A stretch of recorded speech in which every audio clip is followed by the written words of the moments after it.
Ciencia cierta, los mitos crecen al calor de las redes y se esparcen como virus. Y nosotros salimos a cazarlos con una escopeta cargada de ciencia. Ciencia cierta. Cargada de ciencia.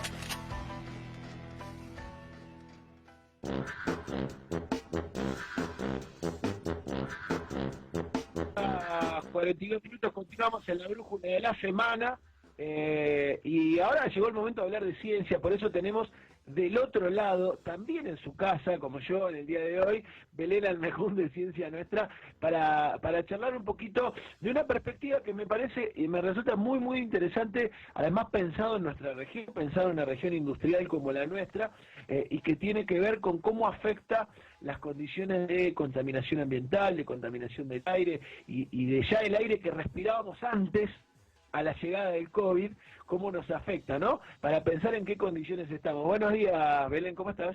Buen día, ¿cómo andas, Germán? Bien.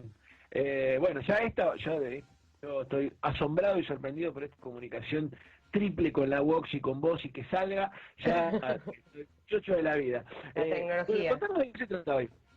Mira, por ahora nosotros sabíamos que el COVID es un virus respiratorio que se propaga a través de las gotitas, de lo que todos sabemos, ¿no? A través de las gotitas cuando hablamos, pero la realidad es que se está viendo que en realidad más que las gotitas que caen abruptamente por la gravedad, son los microaerosoles los que más transmiten la enfermedad. Y en ese sentido hay un par de trabajos interesantes que hablan acerca de la polución ambiental, donde en realidad vieron a través de satélites qué ciudades tenían mayor polución y trataron de ver si había una correlación con estas partículas, en realidad de material que están en el aire debidas a, no sé, por ejemplo, a quema de pastizales como sucede en Argentina, o a contaminación también por industria, que están en el aire dando vueltas y que uno por ahí no se da cuenta, pero las está respirando todo el tiempo. ¿Qué pasaba en esa densidad de polución que tenían las distintas ciudades y el brote de coronavirus? Y lo que se vio en muchas ciudades de Italia, de Estados Unidos, de China, es que había una correlación fuerte entre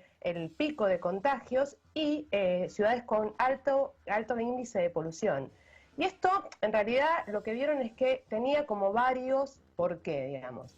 Por un lado, podría ser porque las partículas, lo cual es lógico, son capaces de transmitir el virus a largas distancias, porque quedan suspendidas en el aire y a través del viento ayudan a que virus que son de nanómetros, con partículas muy pequeñas de micrómetros que no vemos, permiten que sea expandido por largas distancias. Esto ya había sido visto para otros virus respiratorios como la gripe H1N1, que es capaz de transmitirse por largas distancias, o sea, no es esa distancia social porque te puedo contagiar yo a vos hablando, claro, sino que es mayor al no usar barbijo ni ninguna protección a través de estas partículas de polución que se transmite. Pero por otro lado, también está el hecho de estar expuestos a esa polución. Y esto es lo interesante como para discutir qué tipo de medio ambiente estamos generando, ¿no? Porque se vio que ciudades que habían tenido grandes picos de COVID en Europa, en Estados Unidos y en China, en realidad hacía 2 meses que tenían niveles de polución de estas partículas en el aire muy por encima de los niveles permitidos durante enero y febrero, por ejemplo. ¿Y por qué esto nos haría de alguna manera mal? Bueno, en realidad el hecho de estar todo el tiempo respirando, por más que no lo veamos, partículas en el aire de polución, que tienen también derivados orgánicos, que tienen algunos compuestos que nos hacen mal, la realidad es que en el pulmón generan una situación de inflamación. Digo, como escuchamos mucho de que el coronavirus en los pacientes que son graves genera esto de la tormenta de citoquinas, no sé si lo escuchaste hablar. Bueno, eso es porque genera una inflamación en el pulmón muy grande que hace que se destruya parte de las células pulmonares y que nos agarremos una neumonía y terminemos con una complicación grave a nivel médico, ¿no? A nivel clínico. Bueno, la realidad es que si estamos expuestos a polución y a grandes niveles de polución, esa inflamación ya existe per se, o sea, teníamos una condición preexistente que nos hace más sensibles a una infección viral respiratoria y por lo tanto también efectos graves en la mortalidad o en lo que es sintomatología, ¿no? Entonces, las grandes ciudades, como por ejemplo Cava o Rosario, estamos expuestos a niveles de polución altos, ¿no? Y sobre todo en este invierno que ha habido un montón de quema de pastizales, creo que es como para... Eso te iba a decir, ¿qué dimensión criminal toma en medio de la pandemia las quemas de pastizales? Nosotros lo hemos vivido muy, muy de cerca en Rosario y en todo el Gran Rosario, toda la costa en realidad del Paraná. ¿Qué dimensión criminal toma, no? Exponer a las comunidades a esta polución de las quemas en medio de una pandemia. No, sobre todo con esto de que ya se sabe que se genera un ambiente inflamatorio. Entonces, sabiendo que estamos expuestos a un virus en una pandemia respiratorio, haber dejado esta libre polución, si querés, a la población, hizo que muchos estuvieran en un ambiente inflamatorio previo a poder estar contagiados, lo cual es terrible, ¿no? Por otro lado, también hay una correlación con el receptor viral, o sea, hay otra cosa más, pero todavía no está demostrado, de que estar expuesto a altos niveles de polución aumenta, porque el receptor por el que entra el virus a la célula tiene que ver con el sistema circulatorio en sí mismo. Entonces, tener una inflamación genera que haya más expresión de la vía de entrada del virus a la célula, con lo cual además podría ser, todavía no está demostrado, de que ingrese más virus en aquellas personas que tienen una exposición a la polución.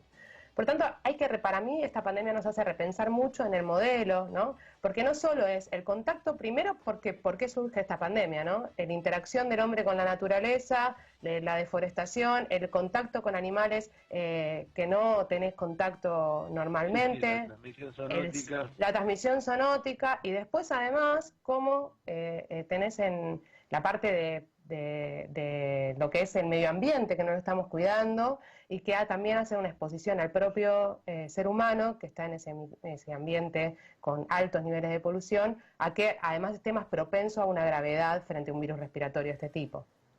Una discusión más para instalar, Belén, la verdad que te decía fuera de aire cuando nos contaban con Rodolfo de que iba a tratar la columna, que era una preocupación que veníamos trayendo en la discusión ambiental y en la discusión de los últimos tiempos, porque de cara a pensar que esta no va a ser la última, ni mucho menos de las pandemias que podemos vivir con este modelo, repensar también la necesidad de un ambiente sano, va más allá del cuidado o de esa idea de que la naturaleza es la flora y la fauna por fuera de la salud humana, ¿no? Me parece que nos ayuda un poquito más a pensar en conjunto la idea de la necesidad de cuidar el medio ambiente. Totalmente, es un punto más a tener en la discusión y que, bueno, creo que es algo que hay que tener en cuenta, la interacción del hombre con la naturaleza y cómo cuidamos el medio ambiente en ese contexto, como para no llegar a estos puntos de picos de muertos o de contagiados y bueno, del salto viral, ¿no?, entre especies.